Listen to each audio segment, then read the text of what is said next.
አብርሽ ደስ ይለዋል ልጅ ሲወለድለት፣ አብርሃም ደስ ይለዋል ሁለተኛ ልጅ ከሄርሜላ ሲወለድለት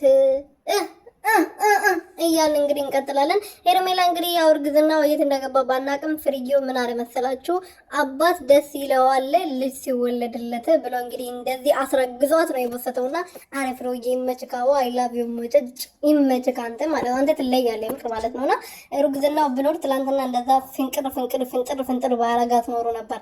እርግዝና ሲኖር እኮ ሴት ረጋ ረከት ትላለች። ምክንያቱም ለራሷ ብቻ ሳይሆን ወደ ውስጥ ላለው ልጅ ታስባለች። ገባችሁ አይደለ? ስለዚህ ልጅ የሚባል ነገር የለም። ልጅ ካለ ወዶ አይገፋም እንዴ? ምን ነው ሸዋ ያንቺ የበላሽው ዛሬ በልተሽ ነገ ጠዋት የምታወጪ ቅዘን መሰለሽ እንዴ?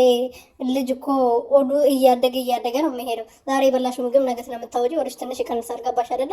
እና ልጅ የሚባል ነገር የለም ልላችሁ ፈልጌ ነው። ሰላም ቤተሰቦቼ እንዴት ናችሁልኝ? እኔ በጣም ደህና ነኝ፣ እግዚአብሔር ይመስገን። በያላችሁበት ሰላማችሁ ብዙ ትረፍረፍ ይበልልኝ። ለዚህ ቻናል ለዚህ ቤት አዲስ የሆናችሁ ሰብስክራይብ፣ ሼር፣ ላይክ እያደረጋችሁ ቤተሰብ እንድትሆኑ በትህትና እየጠየቅኩኝ ትላንትና እንግዲህ ሴቶቹ ሲደባደቡ የሄርሜላ ልጅ ለመውረድ ጫፍ ላይ ደርሰው ነበረ። ፍሬው ነው ያነሳው፣ ፍሬው ነው ወደ ላይ ያደረገው። ፍሬዬ ይመችክ፣ ወደ ላይ ስላደረግላት ስላነሳላት እናመሰግናለን። በዚህ አጋጣሚ ስላሳወቅን ልጇ ሆዷ ውስጥ እንዳለ ትዝ እንድላት ስላደረግን ማለት ነው። እሷንም ትዝ እንድላት ስላስደረግን እሷ ረስታው ነበር ታውቃለህ።